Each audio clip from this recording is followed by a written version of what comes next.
Hello ನಮಸ್ತೆ welcome to Nisha cooking live. ಯಾರು ನನ್ನ ಚಾನಲ್ ಹೊಸಬರು ನೋಡ್ತಿದ್ರು ಪ್ಲೀಸ್ ನನ್ನ ಚಾನಲ್ಗೆ ಸಬ್ಸ್ಕ್ರೈಬ್ ಮಾಡ್ಕೊಳ್ಳಿ, ಹಾಗೆ ಸಪೋರ್ಟ್ ಮಾಡಿ. ಮತ್ತು ನನ್ನ ಮುಂದಿನ ದಿನದಲ್ಲಿ ನಿಮಗೆ ಒಳ್ಳೆ ರೆಸಿಪಿ ಕೂಡ ನಾನು ವೀಡಿಯೋ ಮಾಡಿ ಹಾಕ್ತೀನಿ. ಹಾಗೆ ನನ್ನ ವೀಡಿಯೋ ಎಲ್ಲರೂ ಸಪೋರ್ಟ್ ಮಾಡಿ.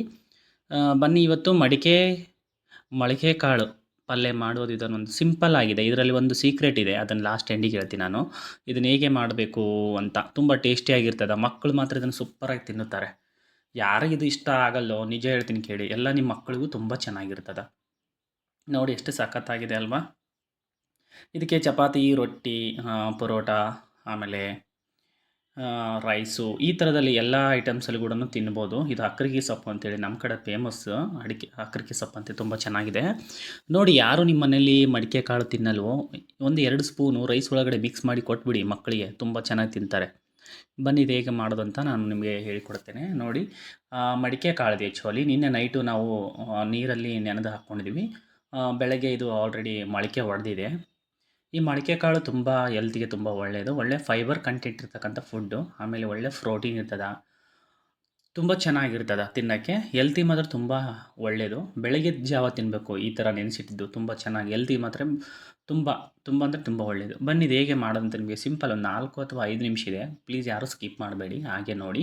ಇದರಲ್ಲಿ ಒಂಥರ ಏನೋ ವೆರೈಟಿ ಇದೆ, ಅದಕ್ಕಾಗಿ ನಿಮ್ಗೆ ಹೇಳ್ತಾ ಇದ್ದೀನಿ. ತುಂಬ ಚೆನ್ನಾಗಿದೆ. ನೀವು ಒಂದ್ಸಲ ಈ ಥರ ನಿಮ್ಮ ಮಕ್ಕಳಿಗೆ ಒಂದ್ಸಲ ಮಾಡಿಕೊಡಿ. ಇನ್ನೊಂದು ಸಲ ಬೇಕು ಅಮ್ಮ ಅಂತ ಕೇಳ್ತಾರೆ, ಅದೇ ಮಕ್ಕಳೇ ಕೇಳ್ತಾರೆ ಇದನ್ನು. ನೋಡಿ, ನಾನು ಸ್ವಲ್ಪ ಸಾಸಿವೆ ಜೀರಿಗೆ ಹಾಕ್ಕೊಂಡಿದ್ದೀನಿ. ಇದು ಸ್ವಲ್ಪ ಚಟಪಟ ಅಂತಿರಬೇಕು ಸಾಸಿವೆ ಜೀರಿಗೆ. ಅಲ್ಲಿವರೆಗೆ ಆಯಿಲ್ ಹಾಕಬೇಡಿ. ಅದು ಚಟಪಟ ಅಂತಿರ್ತಲ್ವ ಸಾಸಿವೆ ಜೀರಿಗೆ, ಆವಾಗ ಎಣ್ಣೆ ಹಾಕಿ, ತುಂಬ ಚೆನ್ನಾಗಿರ್ತದೆ. ಆಮೇಲೆ ಸ್ಮೆಲ್ ಕೂಡ ತುಂಬ, ಒಗ್ಗರಣೆ ಸ್ಮೆಲ್ ತುಂಬ ಚೆನ್ನಾಗಿ ಬರ್ತದೆ. ಇದಕ್ಕೇನು ಮಾಡಬೇಕಂದ್ರೆ 1 ಸ್ಪೂನು ಅಥವಾ 1.5 ಸ್ಪೂನು ಸನ್ಫ್ಲವರ್ ಆಯಿಲ್ ಯೂಸ್ ಮಾಡಿ. ನಾವು ಸನ್ಫ್ಲವರ್ ಆಯಿಲ್ ಯೂಸ್ ಮಾಡ್ತಾ ಇದ್ದೀವಿ, ತುಂಬ ಚೆನ್ನಾಗಿ ಬರ್ತದೆ ಸನ್ಫ್ಲವರ್ ಆಯಿಲು. ಹಾಗಾಗಿ 1.5 ಸ್ಪೂನು ನಾನು ಹಾಕ್ಕೊಳ್ತಾ ಇದ್ದೀನಿ. ಆಮೇಲೆ ಇದಕ್ಕೆ ಏನು ಮಾಡಬೇಕಂದ್ರೆ ಸ್ವಲ್ಪ ಕರಿಬೇವಿನ ಸೊಪ್ಪು ಹಾಕ್ಕೊಳ್ತಾ ಇದ್ದೀನಿ. ಕರಿಬೇವಿನ ಸೊಪ್ಪು ಕೂಡ ತುಂಬ ದೇಹಕ್ಕೆ ಒಳ್ಳೆಯದು. ಆಮೇಲೆ ಒಂದು 2 ಅಥವಾ 3 ಹಸಿಮೆಣ್ಸಿಕಾಯಿ ತೊಗೊಂಡಿದ್ದೀನಿ ನೋಡಿ. ಹಸಿಮೆಣ್ಸಿಕಾಯಿ ಉದ್ದಕ್ಕೆ ಹೆಚ್ಚಿ ಹಾಕ್ಕೊಂಡಿದ್ದೀನಿ, ಅಂದರೆ ತುಂಬ ಚೆನ್ನಾಗಿ ಬರ್ತದೆ. ಇದನ್ನ ಏನು ಮಾಡಬೇಕಂದ್ರೆ ಒಂದು 2 ಅಥವಾ 3 ನಿಮಿಷ ಫ್ರೈ ಮಾಡಿ. ಫ್ರೈ ಮಾಡಿದಾದಮೇಲೆ ಇದಕ್ಕೆ ಒಂದು ಸಣ್ಣ ಈರುಳ್ಳಿನ ತೊಗೊಂಡಿದ್ದೀನಿ. ಸಣ್ಣ ಈರುಳ್ಳಿನ ನೀಟಾಗಿ ಸಣ್ಣ ಕಟ್ ಮಾಡಿ ತೊಗೊಂಡಿದ್ದೀನಿ. ಒಂದೇ ಈರುಳ್ಳಿ ಸಾಕು. ತೊಗೊಂಡಾದಮೇಲೆ ಆ ಈರುಳ್ಳಿನ ಏನು ಮಾಡೋಣಂದರೆ ಇದ್ರ ಒಳಗಡೆ ನಾವು ಹಾಕಿ ಒಂದು 3 ಅಥವಾ 4 ನಿಮಿಷ ಚೆನ್ನಾಗಿ ಆ ಕಡೆ ಈ ಕಡೆ ರೊಟೇಟ್ ಮಾಡ್ತಾ ಬ್ರೌನ್ ಕಲರ್ ಬರೋವರೆಗೆ ಬೆನ್ಸೋಣ. ತುಂಬ ಚೆನ್ನಾಗಿರ್ತದೆ. ಯಾವತ್ತು ಯಾವುದೇ ಅಡುಗೆ ಮಾಡಬೇಕಾದ್ರೂ ಮೆಣಸಿನ್ಕಾಯಿ, ಈರುಳ್ಳಿ ಫಸ್ಟ್ ಒಗ್ಗರಣೆಗೆ ಹಾಕಿಬಿಡಿ, ತುಂಬ ಚೆನ್ನಾಗಿರ್ತದೆ. ಆಮೇಲೆ ನೋಡಿ, ಇದೊಂದು ಸ್ಪೆಷಲ್ಲಾಗಿ ಹಾಕ್ಕೊಳ್ತಾ ಇದ್ದೀನಿ, ತುಂಬ ಚೆನ್ನಾಗಿರ್ತದೆ. 1 ಕಪ್ಪು ನಾನು ಕ್ಯಾರೆಟ್ ತೊಗೊಂಡು, ಒಂದೇ ಕ್ಯಾರೆಟ್ ತೊಗೊಂಡಿದ್ದೆ, ಅದನ್ನು ಏನು ಮಾಡಿದೆ ಹೆರ್ಜಿ 1 ಕಪ್ ಆಯಿತು.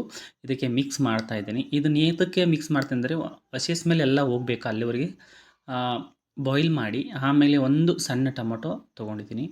ಸಣ್ಣ ಟೊಮೊಟೊ ಕೂಡ ತೊಗೊಂಡು ಅದರೊಳಗಡೆ ಮಿಕ್ಸ್ ಮಾಡಿ ನೀಟಾಗಿ ಆ ಕಡೆ ಈ ಕಡೆ ನಾನು ತಿರುತ್ತಾ ಇದ್ದೀನಿ. ನಿಜ ಹೇಳ್ತೀನಿ ಕೇಳಿ, ಕ್ಯಾರೆಟ್ ತುಂಬ ಒಳ್ಳೆಯದು ದೇಹಕ್ಕೆ ಕೂಡನು. ಆಮೇಲೆ ಈ ಪಲ್ಯದಲ್ಲಿ ತುಂಬ ಚೆನ್ನಾಗಾಗುತ್ತೆ. ಆಮೇಲೆ ನಾನು ರುಚಿ ತಕ್ಕಂತೆ ಉಪ್ಪು ಈಗ ಹಾಕ್ಕೊಂಡ್ಬಿಡ್ತೀನಿ, ಯಾಕಂದರೆ ಆಮೇಲೆ ಹಾಕಿದರೆ ಅದು ಸರಿ ಅನಿಸಲ್ಲ. ಇದಕ್ಕೆಲ್ಲ ಹತ್ಕೋಬೇಕಲ್ವಾ ತಿರುಗಿಸಿದ ಮೇಲೆ, ಹಾಗೆ ಈಗ ಹಾಕ್ಕೊಂಡ್ಬಿಟ್ಟೆ ನಾನು. ನೋಡಿ, ಒಂದು 5 ಅಥವಾ 6 ನಿಮಿಷ ಬೇಯಿಸಿ. ನೋಡಿ, ಇದು ಕ್ಯಾರೆಟು ಇದೆಯಲ್ವಾ, ಇದು ಎಲ್ಲ ಕ್ಯಾರೆಟು ಹಸಿ ಸ್ಮೆಲ್ ಹೋಗಿ ಈ ಥರ ಆಗಬೇಕು. ಆಮೇಲೆ ಇದಕ್ಕೆ ನಾವು ಮೊಳಕೆ ಒಡೆದಂಥ ಕಾಳನ್ನು ಮಿಕ್ಸ್ ಮಾಡಿ ರೊಟೇಟ್ ಮಾಡಿ ಆ ಕಡೆ ಈ ಕಡೆ ತಿರುಗಿಸ್ತಾ ಇರಿ. ತುಂಬ ಹೆಲ್ತಿಗೆ ಒಳ್ಳೆಯದು. ಆಮೇಲೆ ನೀವೊಂದು ಸಲ ಟ್ರೈ ಮಾಡಿ ಈ ಥರ ಪಲ್ಯವನ್ನು. ಬರೇ ಬಾಯಲ್ಲೇ ತಿಂತೀರಾ ಈ ಕಾಳು ಪಲ್ಯ ನೀವು.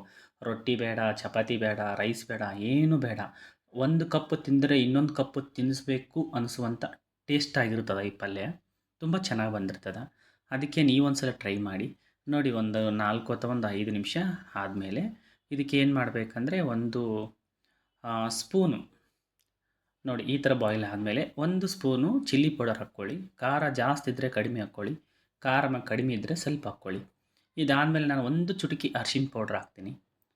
1 ಚುಟುಕಿ ಅರಿಶಿನ ಪೌಡರ್ ಹಾಕಿ ಆ ಕಡೆ ಈ ಕಡೆ ತಿರುಗಿಸ್ತಾ ಇದ್ದೀನಿ ನೋಡಿ.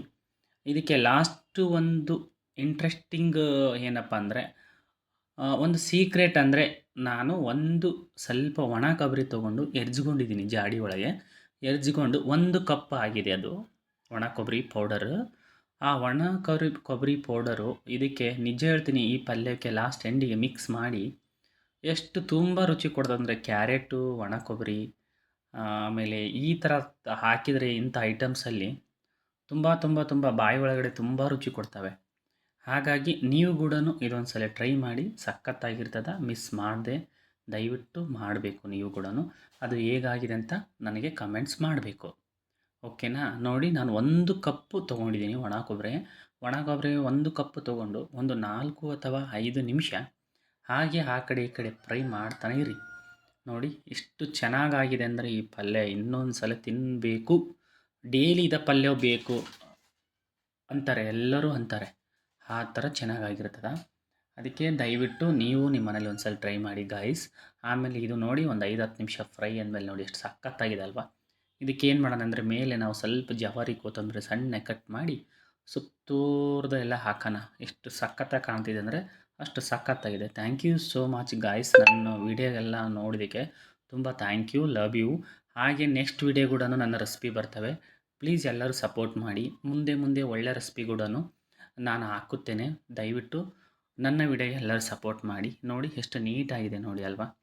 ನಿಜ ಹೇಳ್ತೀನಿ ಕೇಳಿ, ಇದು ತುಂಬ ಒಳ್ಳೆ ಫುಡ್ಡು, ಹೆಲ್ತಿ ಫುಡ್ ಅಂತಲೇ ಹೇಳ್ಬೋದು. ಒಳ್ಳೆ ಫೈಬರ್, ಪ್ರೋಟೀನ್ ಇರ್ತಕ್ಕಂಥ ಫುಡ್ ಇದು. ಮಕ್ಕಳಿಗೆ ಮಾತ್ರ ಬ್ಯೂಟಿಫುಲ್ ಫುಡ್ ಇದು. ನೋಡಿ ಎಷ್ಟು ಸಖತ್ತಾಗಿದೆ ನೋಡಿ. Thank you so much guys.